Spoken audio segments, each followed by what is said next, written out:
श्रोतेहो नमस्कार. आज आनंद घेऊया कथाकथनाचा. कथाकथन अतिशय नाट्यमयरित्या केलेलं आहे.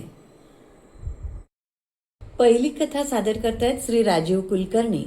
पु ल देशपांडे यांच्या व्यक्ती आणि वल्ली या पुस्तकामधलं अंतू बर्वा याची कॅरेक्टर ते सादर करतायत. ऐकूया.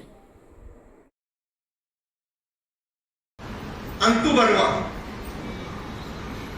व्यक्ती आणि वल्लीमध्ये मुलांनी खूप व्यक्तींची जी चित्र आहेत ती चरित्रचित्र आपल्यासमोर उभी केली. अगदी आपल्याला आपल्या घराशेजारीच कोणीतरी असावं किंवा कुणीतरी आपल्या सान्निध्यात असावं अशी ही सगळी व्यक्तिचित्र होती.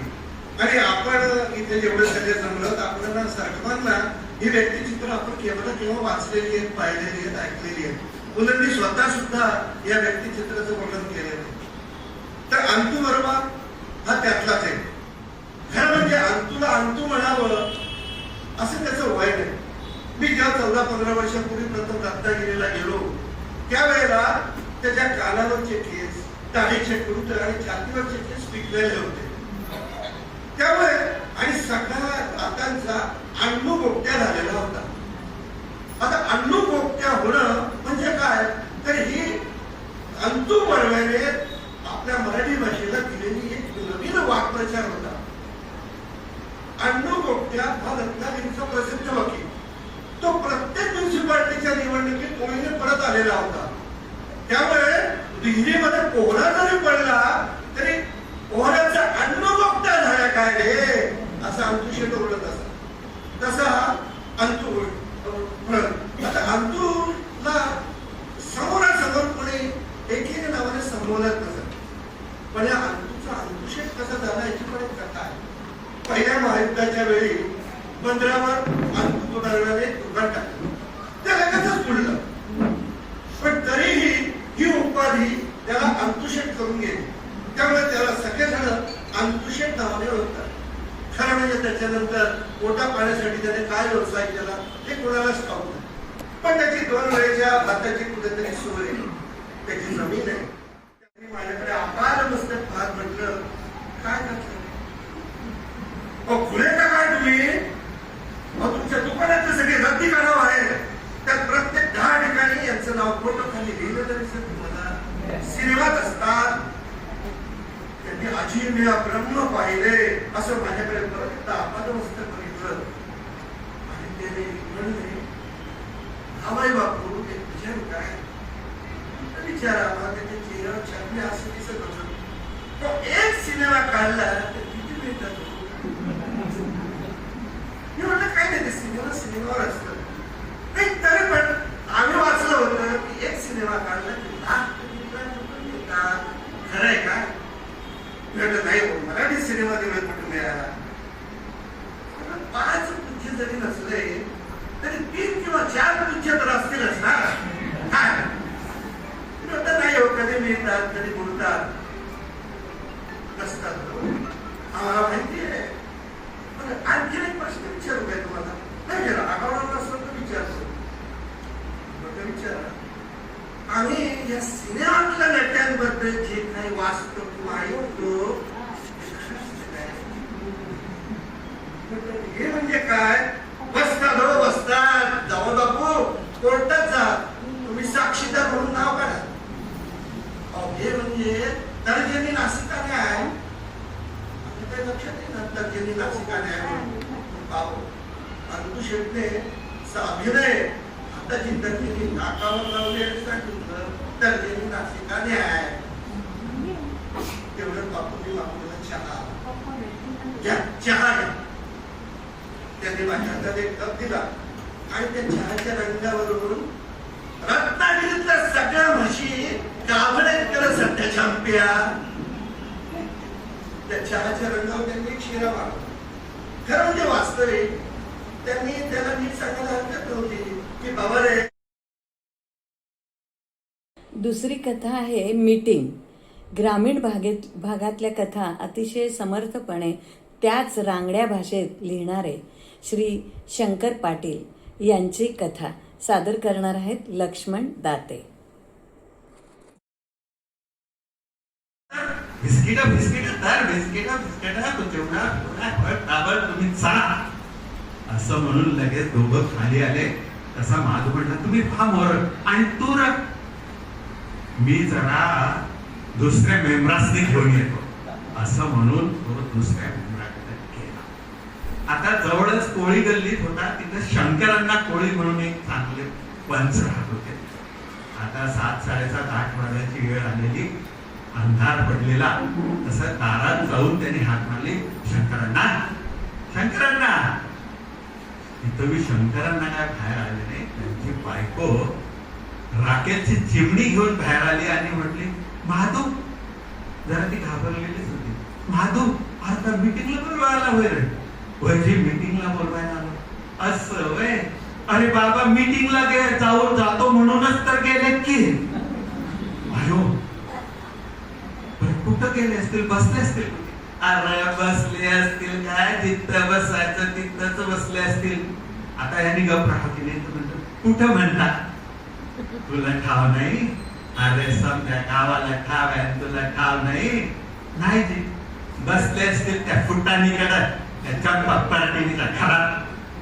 बाई जरा तापलेलीच. त्याला म्हणते भादू आता तू असं काम कर, तू असाच इथून चंपा पार्टीनीकडे जा, चंपाबाईच्या घरी बसले का बघ आणि नको नक मला सांगायला ये. मग येते तिथं कार्टी यांची मीटिंगच बाहेर. तसा हा नाही म्हणायचं काही अवकाशच नाही, कारण बाई इंजन प्रमाणे तापलेली. तसा तो पैकी येतो सांगतो असं म्हणून लगेच तो चंपाबाईच्या घरी 2 गल्ल्या सोडून आणि गावाच्या बाहेर जाऊन जरा बाहेरल्या दारातून बघतो तर जोडी सोप्यालाच बसलेली. आता शंकरांना म्हणजे काय बोलायचं काम नाही. झोपाळ्या टांगलेला, झोपाळ्याच्या मधोमध मांडी घालून शंकरांना बसलेलं. त्यांची काढलेली पानाचं तेल बीट फुडतेले, चुना लावतेले. आणि चंपाबाई काही सांगायच नको. भीतीला टेकून गुडघा वर करून हाताचा कोपरा गुडघ्यावर ठेवून हाताचा मुठा गालावर लावून दोघं मी कसे कुलू कुलू कुलू कुलू कुलू कुलू कुलू बोलत बसलेले. आणि महादू बाहेरच्या दारातून बघतो तर एखादा सिनेमा बघितल्यासारखा पोहोच राहिला आणि कान दाराला लावून म्हणतो काय ऐकू येतं काय नाही, काय ऐकू येतं काय नाही असं करून तो विसरला. सरते शेवटी शंकरांनाच त्याच्याकडे लक्ष केलं आणि ते ताडकन उठले आणि दाराजवळ म्हटले काय मीटिंगला बोलवायला होताय. वय मीटिंगला बोलवायला नव्हतं. आमच्या घराकडे गेला होता का.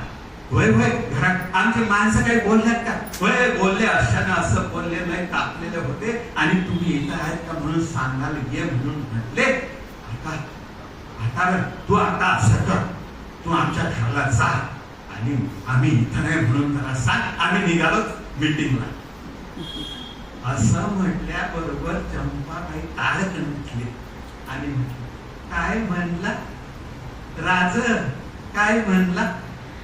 मीटिंगला जाताय वे. कधी नव्हते 15 दिन रोजानं आला. आम्ही चांगलं गोडधोड केलंय. ते चांगलं खायचं, जेवायचं, गप्पा मारायच्या, बसायचं का मीटिंगला जायचं. आता महादूला वाटलं बाई काय का सोडत नाही. तोच काकुळता चंपा काकू सोडा हो सोडा, सोडा हो सोडा, सरपंच लय कावल्या, सोडा हो सोडा. सोड तुझा कस की मेला, तुला काय करायचं तू येत त्याला नाही तर जात. आता शंकरांनाच मध्ये पडली आणि म्हटलं तसं नाही मीटिंगला जायला पाहिजे. मीटिंग जरा महत्वाची आहे आज. मीटिंग तसं बी आज चतुर्थी आहे का नाही, संकष्टी. चांद उगवल्याशिवाय कोणी जेवतंय होय. चांद उगवायला आणि मीटिंग संपवायला आलोच असं म्हणून शंकरांना आणि महादू घराच्या बाहेर रजा घेऊन निघाले.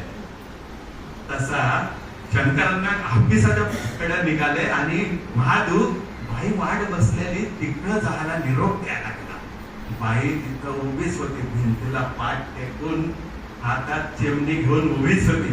ह्याला बघितल्याबरोबर म्हणले हाय रे तिथं, काय हाय रे तिथं. नाही जी नाही जी हात देत घाबरलं. नाही तिथं नाही तिथं. बरं झालं बाबा तू सांगत आला. माझा जेव तुम्ही भांड्यात पडला. माझ्या मनात नाही ते विचार येत होते बाबा, मीच वाईट रे मीच वाईट असं म्हणून तिने दाराला कडीला. तिसरी आणि चौथी कथा लिहिली आहे आमचे सवंगडी श्री लक्ष्मीकांत रांजणे यांनी. पहिल्या कथेचं नाव आहे प्रमुख पाहुणा आणि ती सादर करतायत स्वतः लक्ष्मीकांत रांजणे. पुण्याला कपडे वगैरे खरेदी करायला जायला पाहिजे. आता एवढा मोठा पाहुणा बोलवला तर काहीतरी जरा चार चौघात शोधून तर दिसला पाहिजे पाहुणा. मग आम्ही पुण्याला बघा छान पैकी कुर्ता बघितला. त्या आमच्या बायकोला अगदी मोर केला आताचा म्हणजे खूप छान दिसताय वगैरे. अहो पण प्रमुख पाहुण्यांची बायको म्हणून मला त्यांनी स्टेजवर बसवलं तर माझ्या त्या कुर्त्याच्या चौपट पैशाला ते प्रकरण पडलं आणि तिला जवळजवळ 8-8,500 रुपयाची साडी जिल्ह्यानं उतरायला लागलो. पूर्वी जत्रेत ते माकडाचं खेळणं मिळायचं स्प्रिंगचं जत्रेच्या काळात. ते उभं धरलं की ते माकड खाली यायचं. तसा मी जिनाची पहिली पायरी उतरलो आणि सलवार एवढी खाली आली. दुसरी पायरी उतरलो पुन्हा टँक. बरगड्या त्याला स्प्रिंगच वाटत होती. मी आमच्या मुलाला म्हणलं धीरज पायरी उतरताना सर्वात खाली गेले तुम्ही श्वास सोडताय का? हो श्वास सोडायचा नाही छातीत फुगवून चालायचं. मग मी असा जिना उतरला. सगळ्या पायऱ्या संपल्या आणि खाली माझं काहीच ऐकायचं. तुम्ही सती जाताना नाही का ढोल वाजवायचे तसं त्या ढोल लेझी एवढी वाजत होती माझं हे वजन कुणाला कळत नव्हतं. मग मी ताटच त्या लेझीने बरोबर माझी बायको कडेला मुलगा मागे शाळेचे सगळे पहारेकरी आणि तेवढ्यात मिरवणूक थांबली. तिथल्या झेडपीच्या अध्यक्षा अख्खी मॅडम त्या कार्यक्रमाच्या अध्यक्षा होत्या.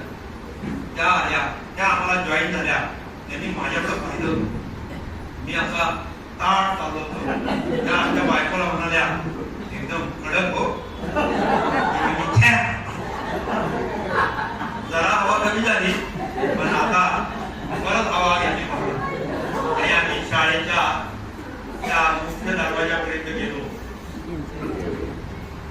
माझं ते संचलन बघून त्या मॅडम एकदम खुश झाल्या. असा जबाबदार माणूस म्हणजे आपल्या परिसरात सुद्धा नाही. तिकडं स्टेजवर माळ बघत होते. ढोकटे गुरुजी पीटीचे फिर फिर शिट्ट्या वाजत होते मुलांना. पाहुणे आले पाहुणे आले. आता स्टेज कडे जायचं. तेवढ्या पांढरे बाई पांढऱ्या शुभ्र साडीत आल्या आणि मुख्याध्यापकांना म्हणाल्या आधी प्रदर्शनांची उद्घाटन करूया.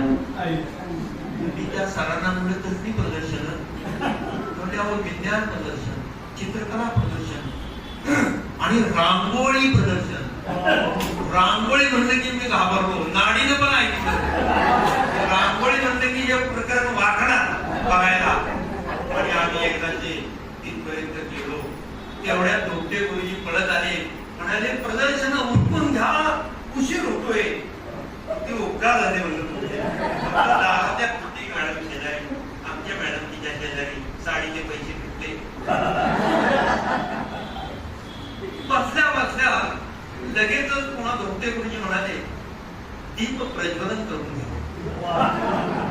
आणि दीप लावला होता.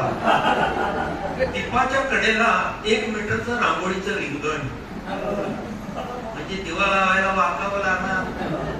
अरे बाप रे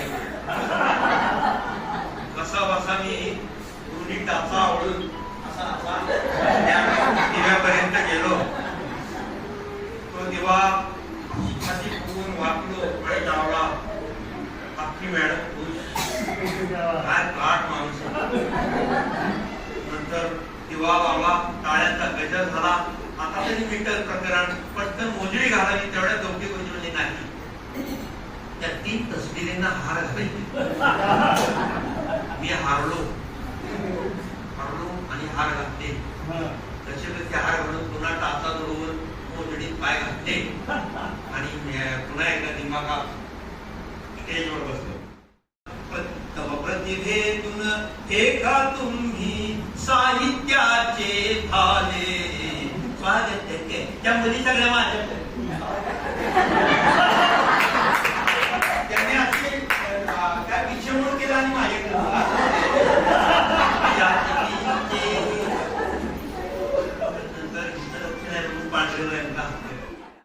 छातीत हवा भरून घेतली पण ठाके मॅडम लगे गंधार आमच्या हिने तिला मारायचीच आहे.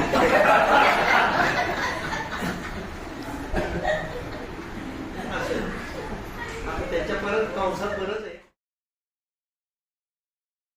चौथ्या कथेचं नाव आहे टार्गेट आणि ती सादर करतायत प्रदीप रत्नपारखे. डोळे ताणून चेहरा ताणून आलो बघत होता आणि तेवढ्या कालयुगात आलेल्या या आरोग्य पथकातील साऱ्या नर्स बाईनं बबीचं नाव बबीसाठी माझ्या नर्सने डोस भरला. ती बबीला डोस देण्याची सज्ज झाली आणि अबू सावळा कबड्डीच्या पाठीत घुसावा तसा पटकन करत 4 पावलं पुढं 2 पावलं मागं 4 पावलं पुढं 2 पावलं मागं असं करत करत असा वाजता ठेवला वाचला आणि नर्सनी ऑफर घेतला आणि बबीनं भोकाळ पसरलं आणि नर्स अशी प्रॉपर त्याच्या तरीकामा करणार तेवढ्यात आबून बबीचं तोंड बाजूला सारलं आणि पानानं लाल झालेलं पाणी आपलं तोंड नर्सच्या प्रॉपर खाली धरलं आणि प्रॉपर पिळला आणि 4-5 आपण आणि आपण आल्या वेगानं परत धाव ठोकली आणि तिकडं वाड्याकडे गेला आणि सगळीकडे गोंधळ झाला. अरे आबू पळाला आबून बबीचा डोस घेतला. सगळीकडे गोंधळ आणि मग नंतर सगळं जे शोधकार्य आहे ते चालू झालं. डबडेवाडीला उपक्रमात माहीत नव्हतं त्याची 100% हे गावाचं गुन्हा घडतं वाटतं. त्यानंतर शोधाला सगळे लागले. दिवसही चांगला ढाळला होता. 5 वाजून गेल्यानं आधी उत्साही दिसणाऱ्या आरोग्य केंद्राचे कर्मचारी म्हणून गेले. विषयाकडे डोळा लावलेल्या बाजीसारखी प्रत्येक नर्स समोरच्या डोळ्याकडे नजर लावून होती. शोध घेणारी माणसं त्यांना इथूनही स्पष्ट दिसत होती. तेवढ्या डोळे वाचून म्हणाले मौनम सर्वार्थ साधन. मौनम सर्वार्थ साधन. मौन जर धरलं तर साथ सुद्धा मिळत. आता हे ऐकल्या जन्म म्हणजे आमचे डोळे आमचे हे नगरीच्या घाटात काय माझ्याशी का तशी सीता काय म्हणली माहिती का? अहो प्यारी प्यारी पण कशी प्यारी कधी प्यारी काय म्हणे वेगळंच प्रकरण आहे. अरे हे तिथे अनाच्या भावाला आईला नवरा कुणाचा त्रास कुणाचा असं सगळं चाललेलं असताना बायडी मात्र नाराजपणे मग यमुनेला तिचा जेवण आणि जेवण म्हणजे नाही का आपण करण्यात तसे चांगले तर काय पेटे एवढंच वाईट पण तसे ते चांगले शब्द बोलत असं बोलल्यानंतर वाईट आणि मग तिला एकदम आठवलं आणि ती म्हणजे यमुना आमचं हे गावलं कसं गावलं. मला माहिती आहे मला खावा आहे असं काय झालं ना ते 15 वर्षात तिकडच्या झाडाखाली ही बातमी मिळाली. पोरावरांनी सगळ्या चारी आणि सगळे मारुतीच्या देवाची मोठी गोळा लागली आणि पोपट आणि विठुनी मोठ्याने आवाज टाकला आबू सावळा आणि मंदिराला घेराव घातलेला आहे तू पटकन बाहेर ये.